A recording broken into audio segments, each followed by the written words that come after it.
Hello, YouTube. It's your boy Nathan coming to you to do another recap video. Excuse me.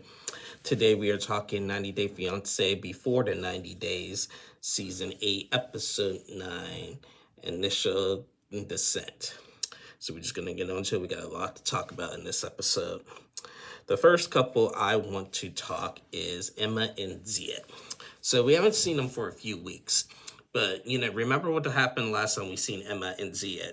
They got into that big fight when Emma met Ziet's friends, and she had asked him, like, how much do you want to marry me? And he said 0% right now because they were fighting and doing all that questioning and stuff and everything. So in this episode, excuse me, in this episode, Emma and Ziet, they went back to their hotel, had a fight about it, and he was just like, he was just drained from that. He was just like, you don't let me speak and everything. You were very rude, very disrespectful and everything. And Emma's like, ever since I've been here, you haven't said anything positive about me. And I'll give her that. He really hasn't. He really hasn't said anything positive to Emma about her ever since she's got here. And even though I don't like Emma or Ziet, I don't like neither one of them, I do feel bad. He has lied to her about like his intentions and everything, like coming for Emma coming on this trip and everything. So they go to bed mad at each other and everything. But the next day they wake up and they talked it out. They apologized for their behaviors and stuff and everything. And then they had like a little romantic day. Ziad actually had planned a like breakfast on the roof for Emma and everything, or dinner or whatever. And they went and talked and everything, and they had like a little lovey-dovey conversation and everything. And I guess Emma's birthday is coming up the next day, and he wants to take her to the desert and ride a camel, basically, and that's what Emma really wants to do and everything. So, she feels like they're getting along and everything, and then they go to bed, and then the next day they wake up, and Emma's talking to the producer, and Emma finally got what she really wanted. So apparently after their little romantic dinner, Zia came to her room and they started making out and everything. And one thing led to another, and they ended up finally becoming intimate. Emma is on cloud 9 that she finally got some. She is on cloud 9, but then she wanted to describe his size. I'm like, I don't want to know nothing about his size. Like, we don't need to describe his size and everything. Talking about how it's basically average size. It's not small. It's not big. I don't care. I don't care about his size. But she's just so excited that she got some, and now she thinks that he's finally going to propose to her and everything. Now, when they were having their dinner, he was just like, she asked him, how much do you love me? And he said 70%. He like doing all these percentages, basically. 70% that he loves her and everything. And he's at a 7% on if he wants to marry her now and everything. All of those are pretty low still, in my opinion. But, baby steps. But the fact that she got some, she is thinking that he's going to propose. No, no, he's going to break your heart here. He gave you some just to shut you up, basically. And so y'all could quit fighting for at least a couple episodes before y'all start fighting again and everything. Because she still has to tell him about her ex, Muhammad, and everything. There's still a lot of secrets that still have to be revealed. One of them was revealed in this episode, but some big stuff are still yet to be revealed. But, I'm glad that she's finally happy that she got some, but if she really thinks just because she got some that he's going to propose to her, then she's crazy. Just saying. So that was Emma and Zia. Next couple I want to talk is Laura and Bearcon. So Laura and Bearcon, they go to this this nice Turkish castle place or whatever, and do some sightseeing basically. And it was really nice. Laura said that this is how she envisioned being in Turkey, basically. And so they had a little romantic day themselves. And then they decided to, sorry guys, I have a cough. But they decided to have a conversation about Bearcon's financial issues. Now, last week when we saw Laura and BeerCon, when we saw BeerCon with his friends, he told us that he has a gambling problem, basically, and that's how he gets money for his debts and stuff. Now, everything was said in Turkish last week, so Laura did not understand it, basically. So in this episode, they had a little moment out, like at the little castle place to talk about it. And Laura asked him, "I really want to know about more of your debt." And Bearcon was like, "Do you want the truth?" And she's like, "Yeah." So he was like, "Well, I gamble. You know, I had like three places from 2019 to 2020. I had like three places and stuff and everything. And then when COVID hit, he filed for bankruptcy basically, and everything. Lost everything. He said he had to sell his house and car and everything to pay off his debts and everything.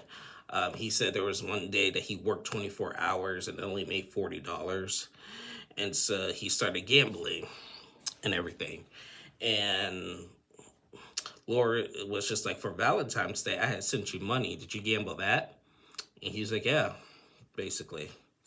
And once again, Beer Kong was just being so nonchalant about it all, like it was nothing, because they had a conversation about like, what if he comes to America and they get married and stuff, his becomes hers and hers becomes his, like it's all together and stuff and everything.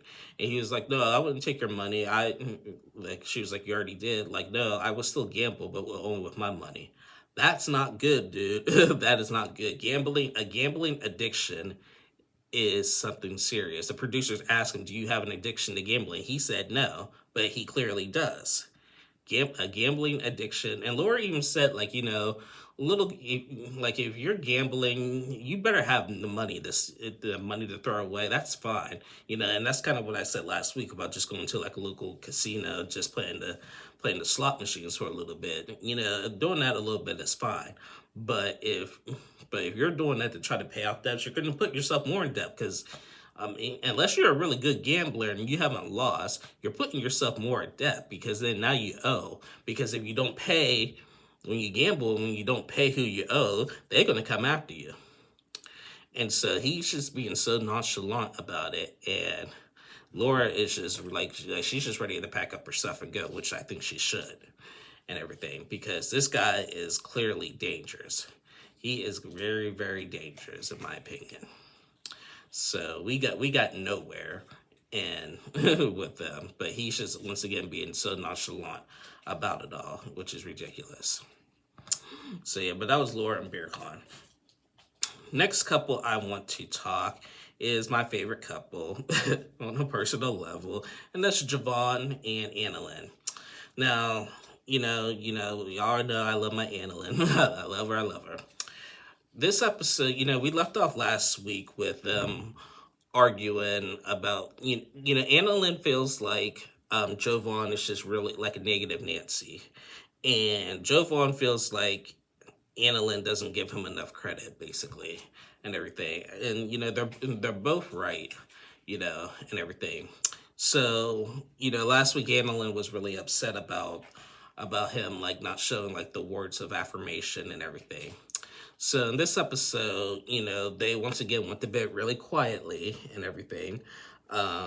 Jovan said that he wanted to give Annalyn some space and everything, but Annalyn actually wants to talk about it. So, I see Jovan's point with it, because, you want to give your woman space when they need to and everything, because if you don't, then you're too controlling, then you're too overbearing, but then when you don't, then you're not interested. We can't win. Guys can't win when they do that, because if you give them space, then you're not interested, but if you don't give them space, you're too overbearing. So which is it?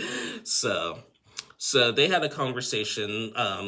They're still on their honeymoon, about to go to Annalyn's hometown. The resort that they're staying at actually knocked on their door and brought them a breakfast and stuff. So they went over by their little jacuzzi thing and have a conversation about just their little fight again.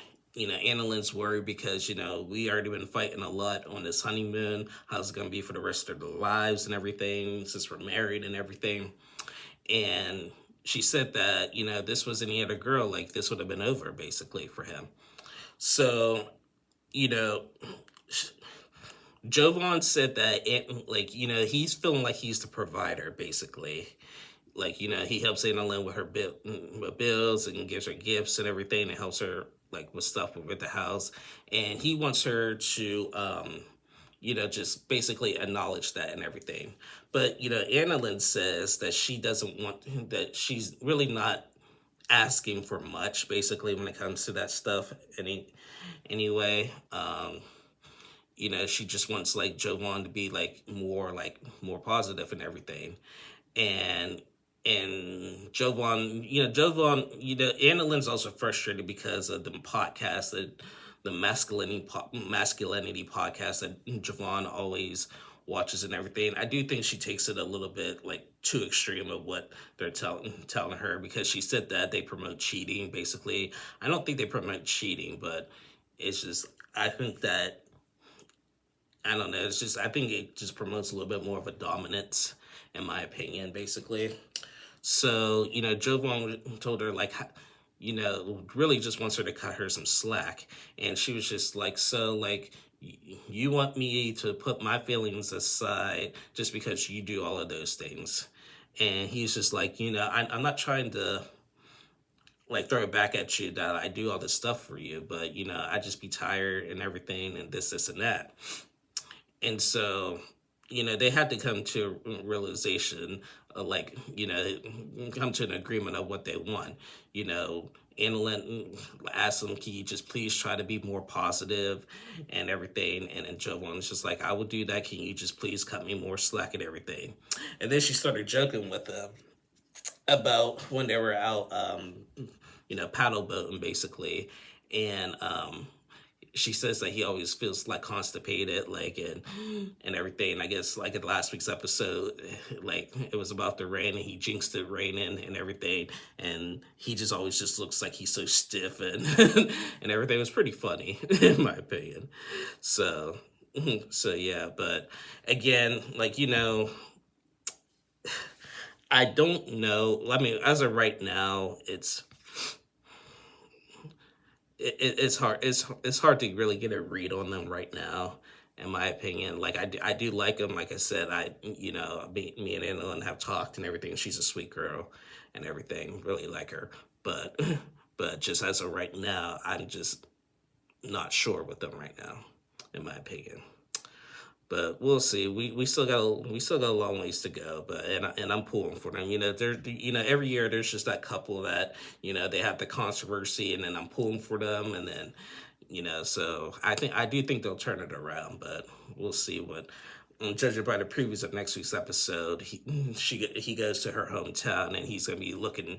He's looking around and sees dollar signs. So I can't wait to see how he reacts to seeing her house. So that was Jovan and Annalyn. Next couple I want to talk is freaking Lisa and Daniel. Guys, this is a mess. Okay, so yeah.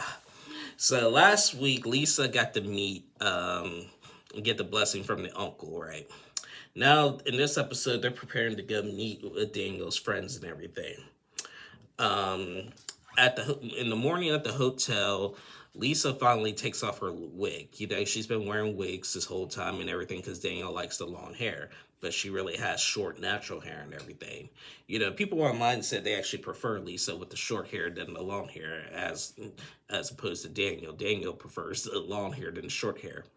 So Lisa said that, the wig has just gotten basically all dried out. It's gotten stuck to her head, basically. It's causing her to have like a little scalp, some scars on her scalp and everything.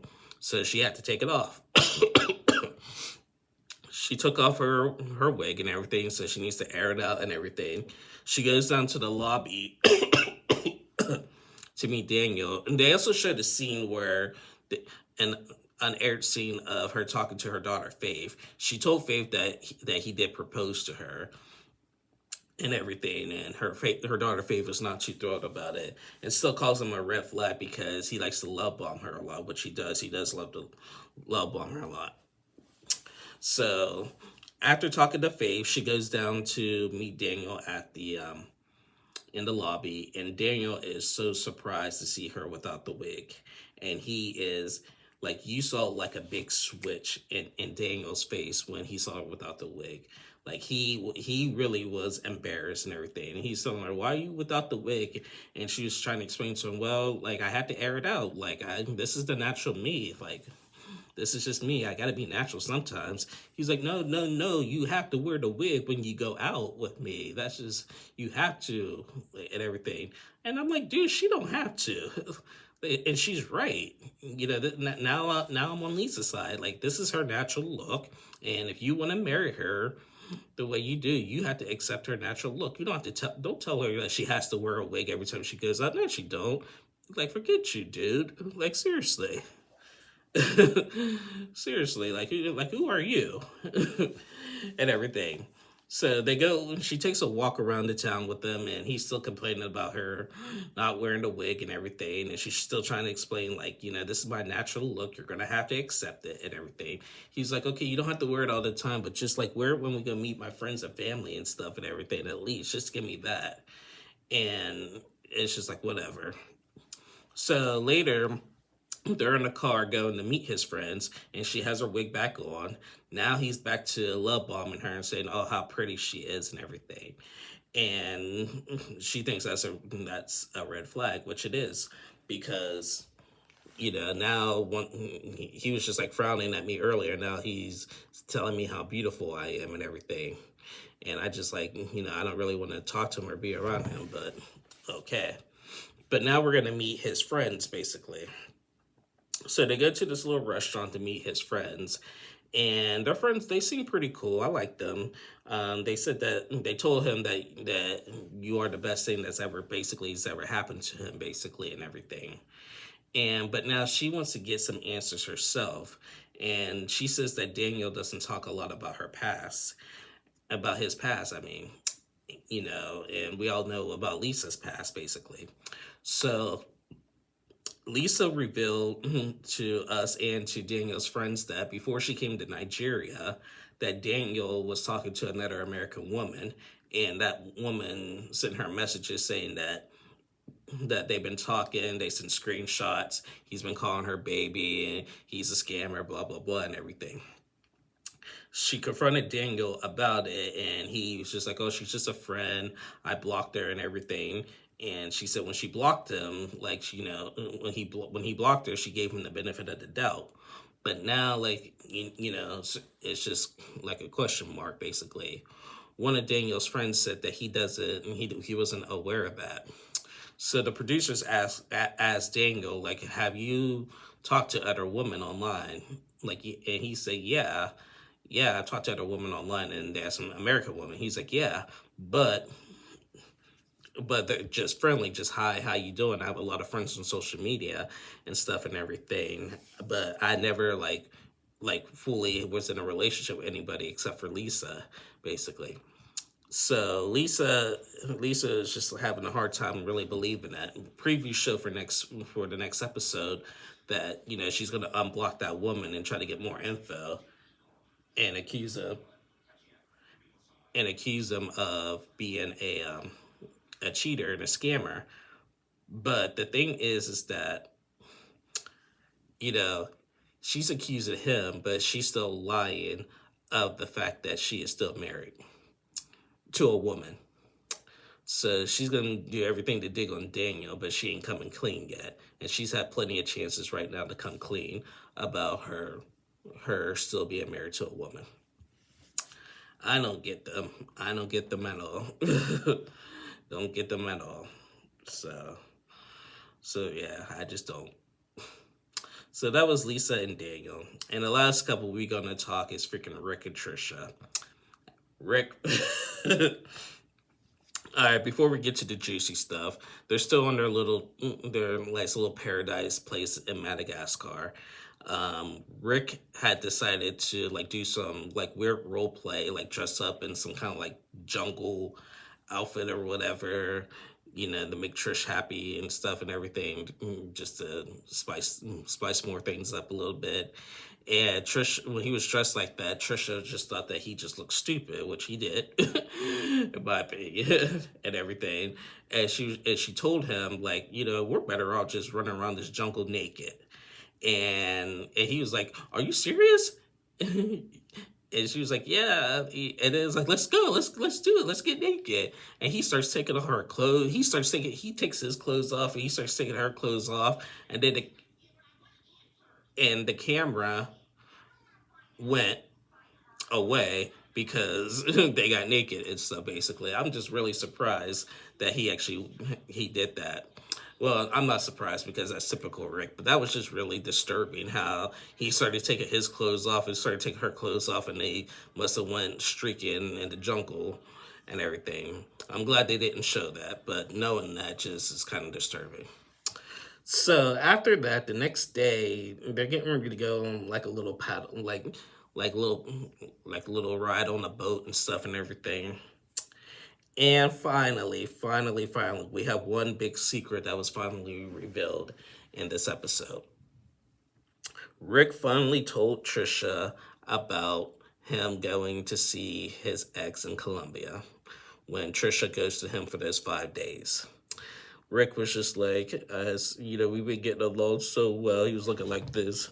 We've been getting along so well and everything. I regret what I'm about to tell you and what I did. He tells her what he did and everything. And he was just like, at that point, I didn't think he loved me. I thought it was over. This, and that, and all that. But I hope we could work through this. And Trisha was just like, "Shut up, Rick. Shut up. Shut up." And everything. You cheated on me. Like, I thought you were better than this. I thought you weren't like any other guy, and you just like the rest and everything. I told you what happened in those 5 days that I was gone and everything, and you still keep bringing it up. And the fact that you did this, like, how could I trust you? He was like, "We could work through that." And you're like, "No, no, no, no, no." And so they go on this boat and everything, and he keeps trying to talk to her. She was just like, "Do not talk to me. Do not talk to me." And I'm like, "Okay, girl, go for it. Yeah, don't let him talk to you. Do not talk to me. I do not want to talk to you. Go be with your Colombian ex," basically. And he was just like, "I do regret this. I'm sorry," and everything, "but you weren't talking to me and everything, this, and that." And she's like, "Oh, so it's my fault? It's my fault you did this?" And everything. Like, that was not your fault, but yeah, but he was like, "I told you if you weren't going to talk to me, I was going to go do something like that." I'm like, no excuse for that. She's like, "Rick, we were still together and everything, and you still did that." And Trisha is heartbroken. I feel so bad for Trisha.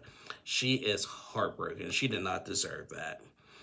For a while, I was questioning her motives and with her storyline earlier, but she's a sweetheart. She really is. And she deserves so much better than Rick and everything. And we seen her in a confessional crying and everything. She's like, "What am I going to tell my father? Like, how am I going to tell my father this?" And she's right. How's she going to tell her father this? This is embarrassing and everything. Like, it's already bad enough I'm with a creepy old man anyway that's old enough to be my father. Now I gotta tell him that he cheated on me with his Colombian ex and everything. Like, this is too much. So, it didn't look like we'll see them in next week's episode, but I don't know. I don't know if they're done or not. I don't know if the producers are going to just allow them to try to work it out or just put it on the front for the rest of the season because they need footage. I don't know. But yeah, that was Rick and Trisha. And that was all the couples. We did not see Aviva and Stig in this episode, or Forrest and Sheena. Now, I did see a commercial preview, because we still got to meet one more couple this year. We still got to meet Elise and her guy. And I finally seen a little commercial about, and it showed Elise in Australia with her guy and everything, saying, "I don't want my man to talk to another woman," or something like that. So I finally got like a little snippet of what Elise's scenes are going to be when she comes on. So, so yeah, I can't wait to see Elisa's story. So yeah. Anyway, guys, that is the end of my review. Yeah, so there will be no before the 90 days next week because next week is the Super Bowl. So no, there'll be no B90 next week. So we'll be back in 2 weeks for B90. Now, as for my channel, I'll be back on tomorrow and Tuesday to recap part 2 of the Other Way Tell-All. And then we start Single Life next week on February 9th. So we're going to do part 2 of the Tell-All, then we kick off Single Life, and then we'll be back with B90 again. So thank you guys so much for watching. Please like and subscribe to my channel. Please make sure you are subscribed. YouTube has been unsubscribing people and people on my channel as well. So please make sure you are subscribed. I appreciate you guys' love and support. Last week's B90 video did really well. A lot of you guys watched it. A lot of views on that. Really appreciate the love and support, guys. We're growing slowly but surely. You know, I really would like 1,000 subscribers, but it's okay. I can take the little by little as I can get and everything. But I appreciate the love and support, you guys. I say this all the time. I keep this channel pretty safe and everything with not too much controversy or nothing. You know, just a good recap. Give my little 2 cents in about things. And yeah, you know, and like I said, you know, cast members are finally watching my videos now. So, you know, so that just proves that we're growing. So I will see you guys again tomorrow and Tuesday for the Other Way Tell-All, and have a good one, guys. Bye, y'all.